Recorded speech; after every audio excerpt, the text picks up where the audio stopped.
What's up, world? What's up, future self? Hope you're doing great. Keep it going. Future self. These videos really are for my future self to look back on. See what I was thinking, what's going through this brain of mine. And to not forget the context, not forget the path, not forget the journey. So, during this phase of the journey, specifically this week, I've been thinking a lot about craftsmanship. And I was having a conversation with someone, and we were talking about tradesmen. We were talking about tradesmen and the idea that there's a huge gap, at least perceptually, between people that we would consider tradesmen and people we would consider craftsmen. And so I've been thinking a lot about that. I've been chewing on this for a long time, trying to distill out what exactly is the difference. And I came up with a laundry list of things, put that into 5. And I want to make a video about that so that I don't forget. I aspire to be a craftsman.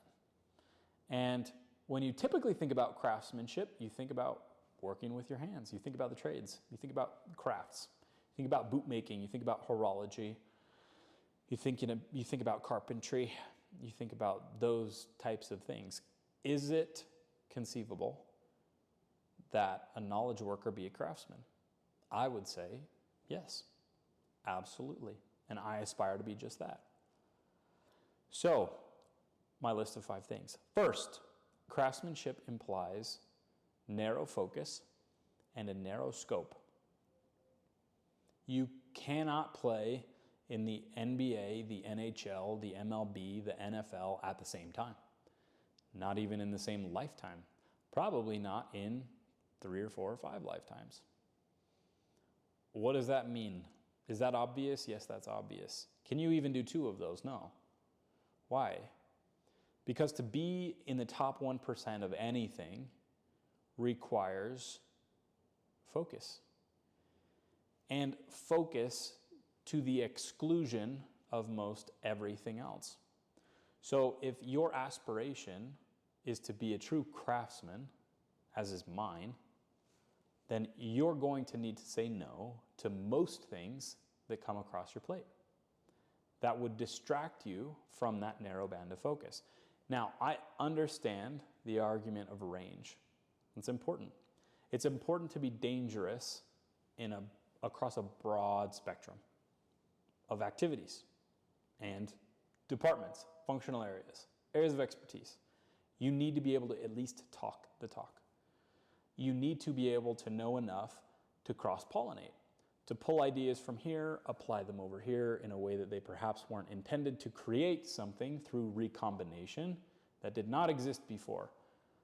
A tremendous amount, perhaps the majority of innovation happens that way. It's incremental, it's derivative, and it's combinatorial. Is that a word? I don't know if that's a word. It is now. It comes through the combination of diverse areas. So I get that. First to admit that that's important. But the argument to be T-shaped, I think, is the most compelling argument. You need the breadth, but you also need that vertical line of the T that represents depth in a specific area across a very narrow band.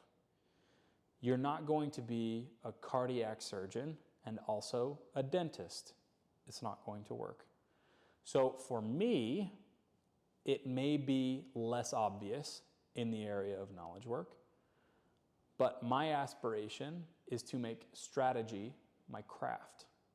So what must I do? Make sure that I spend the majority of my time, energy, attention, resource, in becoming a good strategist, the best strategist that I can be.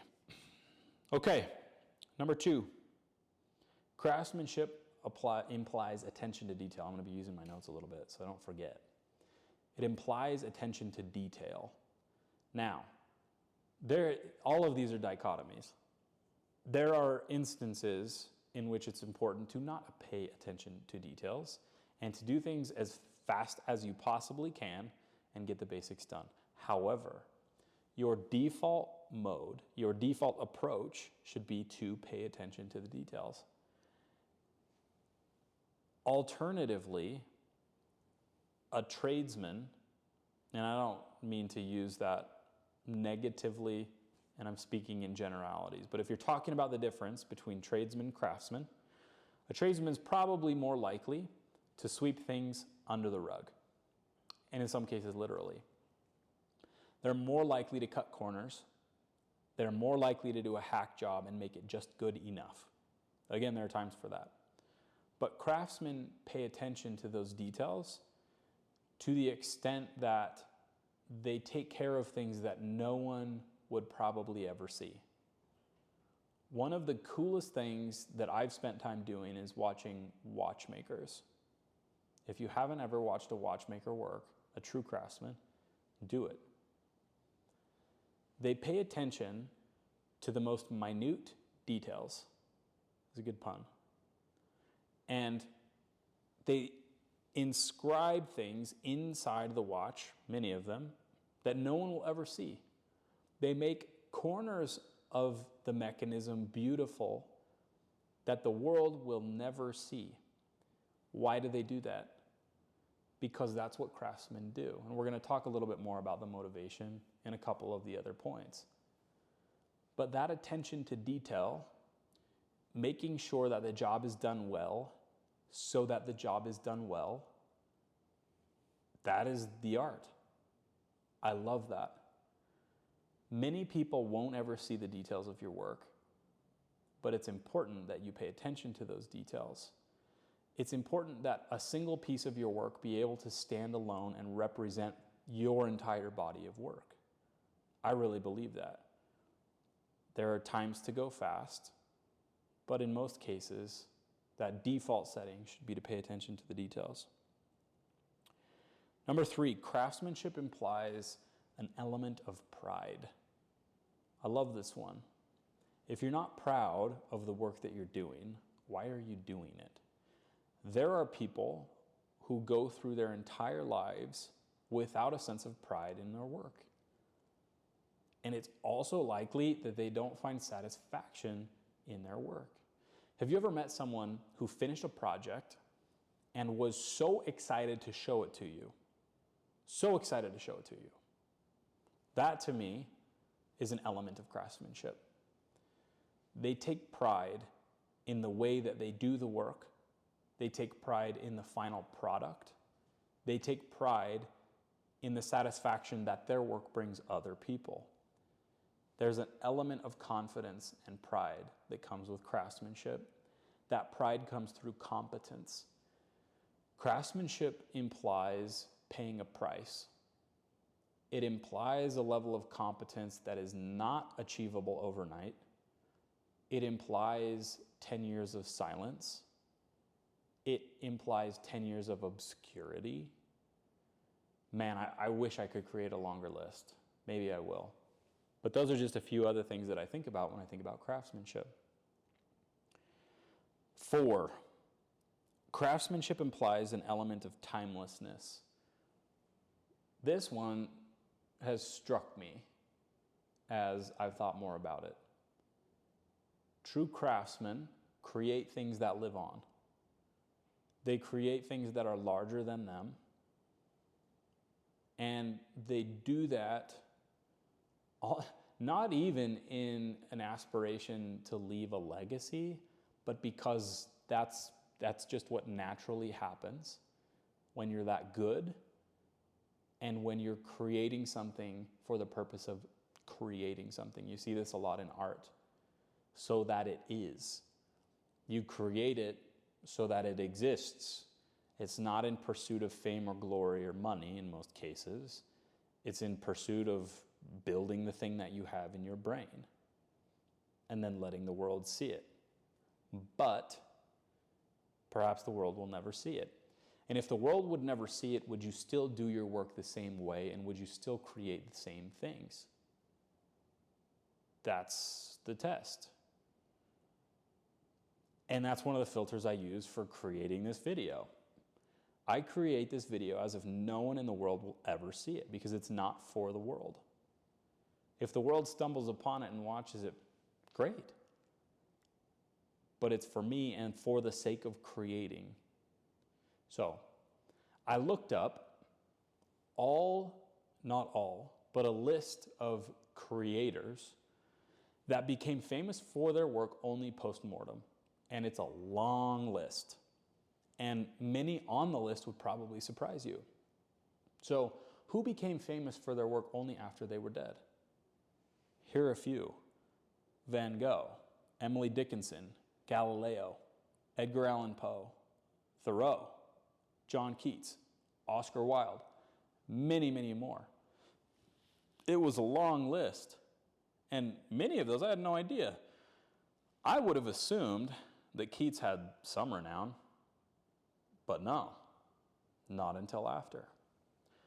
So I imagine myself as one of them sitting at the proverbial desk thinking, what am I doing?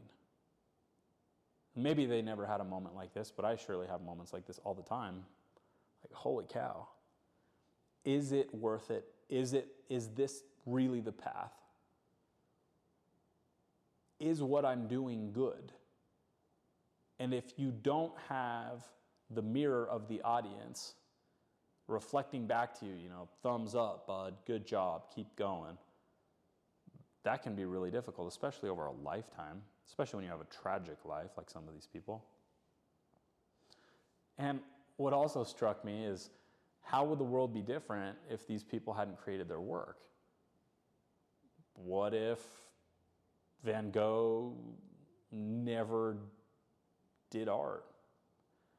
What if Keats never wrote? Perhaps the world wouldn't be a very different place for a lot of people.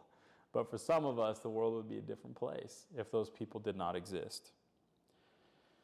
Okay, number 5. Craftsmanship is an end unto itself. Craftsmanship is about caring enough to do the job the right way. And it implies this pride in the process, that creating the thing is the endeavor. The distance between start and finish, the middle, that's what it's about. Forget the outcome, and the outcomes can be incredible, but forget those.